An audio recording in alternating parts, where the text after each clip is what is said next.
retrouve pour cette deuxième journée du calendrier de l'Avent spécial design humain où on va aborder la question le sommeil selon mon type en human design. Alors c'est très intéressant cette question parce qu'il y a deux types de choses à savoir. La première, c'est que vous avez votre carte d'éveil de human design. Donc la carte d'éveil, c'est la carte qu'on va typiquement calculée sur tous les sites internet. C'est la carte que vous calculez sur mon site également. Et puis vous avez ce qu'on appelle la carte du sommeil. La carte du sommeil, c'est une carte qui est à l'horizontale et j'ai fait 2 vidéos complètes à ce sujet sur ma chaîne YouTube. Il y en a une où je parle justement des types en fonction du sommeil et une autre où je parle de la carte du sommeil. Là, dans cette capsule vidéo pour le calendrier de l'Avent, je vais remettre un peu les points sur les i et refaire le point dans tout ça. Donc déjà, comment savoir le sommeil par rapport à son type ? Tout ce qui va être générateur et générateur manifesteur, c'est hyper important que vous déchargez à fond votre énergie avant d'aller dormir. Si par exemple vous avez passé une journée pas au top ou que c'était pas, vous avez pas vraiment mis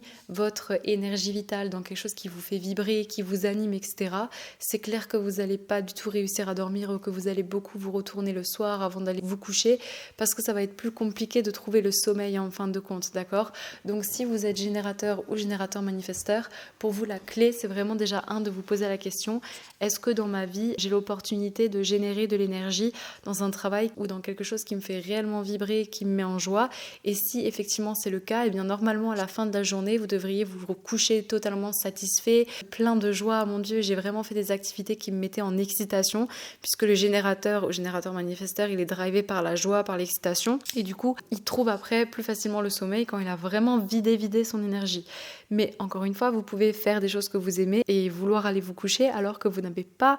terminé de générer votre énergie en tant que générateur ou générateur manifesteur. Et c'est là que ça commence un peu à devenir challengeant parce que tout simplement, imaginez que là, moi j'étais pas du tout fatiguée avant de vous tourner toute cette vidéo et je me suis dit je vais tourner les vidéos et après j'irai me coucher. C'est comme si vous avez vraiment besoin de diffuser toute votre énergie avant de vraiment aller vous coucher parce que si vous partez du mental et que vous dites je vais me coucher tôt ce soir mais que pourtant vous auriez encore pu continuer à faire des choses, vous allez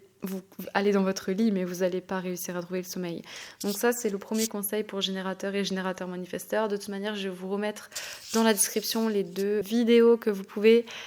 aller voir sur ces thématiques sur ma chaîne. En ce qui concerne les projecteurs, c'est vrai qu'on dit que le projecteur, il doit dormir seul, etc. Moi, je ne dis pas que tous les projecteurs doivent dormir seuls, tout simplement parce que c'est vrai que comme le projecteur, il a le centre du sacral qui est non défini, le centre de l'énergie vitale, il peut avoir une énergie beaucoup plus fluctuante, etc. Il peut être fatigué beaucoup plus vite qu'un générateur, ça c'est vrai, mais on dit souvent dans le Human Design qu'il doit dormir seul, alors qu'en fait, pas forcément, parce que vous savez que le projecteur, c'est quelqu'un qui a besoin de reconnaissance, de se faire voir et aussi de se voir lui-même pour être aligné. Et souvent, le fait qu'on dorme avec lui, le fait qu'on dorme avec le projecteur, c'est comme je te reconnais, je te vois. C'est aussi une forme de reconnaissance. Donc,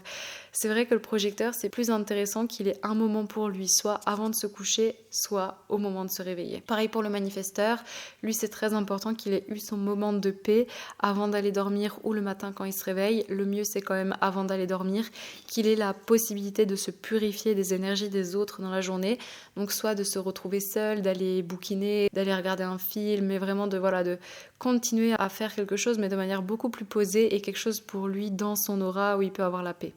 Et pour le réflecteur, c'est pareil que pour le manifesteur. Je dirais que c'est vraiment de se retrouver seul avec lui-même, dans sa propre aura, être connecté à son identité. Pour le réflecteur, je dirais même d'avoir sa propre chambre décorée comme lui le veut, d'avoir sa pièce à lui, qui le reconnecte à qui il est, son identité, parce que vous savez que le réflecteur, il peut tellement amplifier les identités de tout le monde. En fait, il peut tellement penser lui-même qu'il est fake, parce qu'il est traversé aussi par tout ce qui l'entoure, qu'il a besoin d'un lieu où il se reconnecte à qui il est vraiment, et pour ça, il a besoin d'avoir son lieu, son repère, donc soit sa chambre qu'il a décorée comme il veut, soit s'il partage sa vie avec quelqu'un, d'avoir sa pièce, son, je dirais, en espagnol on dit lugar, son repère, là, son repère pour lui, son lieu où il peut avoir vraiment son identité, où il peut s'en imprégner et de passer du temps seul dans cette pièce à lire ou à se décharger ou bien tout simplement passer du temps seul dans son lit, mais pas genre de se déshabiller et d'aller se coucher. C'est toujours mieux d'avoir comme un processus pour vraiment se décharger de l'énergie de la journée. Et pour terminer sur la carte du sommeil, en fait là je vous ai parlé de la carte d'éveil avec votre type énergétique que vous pouvez avoir, mais vous savez que vous avez aussi la carte du sommeil dans votre Human Design et que votre carte du sommeil, c'est votre Human Design au moment où vous dormez et que vous pouvez avoir un autre type énergétique. Par exemple, moi je suis générateur dans ma carte d'éveil mais aussi dans ma carte du sommeil. Ça veut dire que je peux dormir 2 heures et être super énergique, etc. Mais il faut savoir qu'il y a 70% de la population qui est réflecteur dans leur carte du sommeil et du coup qui ont vraiment besoin de dormir seul en fait parce qu'ils imprègnent toutes les énergies de tout le monde durant la nuit et c'est mieux que si vous êtes réflecteur dans votre carte du sommeil de dormir seul, ça c'est vrai, peu importe votre type d'éveil. Et par exemple mon fils il est projecteur dans son type d'éveil mais il est générateur comme moi dans son sommeil et c'est très challengeant pour l'endormir parce qu'il est projecteur donc il peut être très rapidement fatigué mais comme il est générateur dans son sommeil il peine à trouver le sommeil parce qu'en fait c'est un sommeil où il continue de générer de l'énergie et du coup il peut dormir 20 minutes, 30 minutes alors que c'est un bébé de 6 mois et être pumped up jusqu'à 20h le soir et puis il va faire sa nuit et puis hop là le lendemain c'est reparti de 6h jusqu'à je sais pas quelle heure sans sieste etc.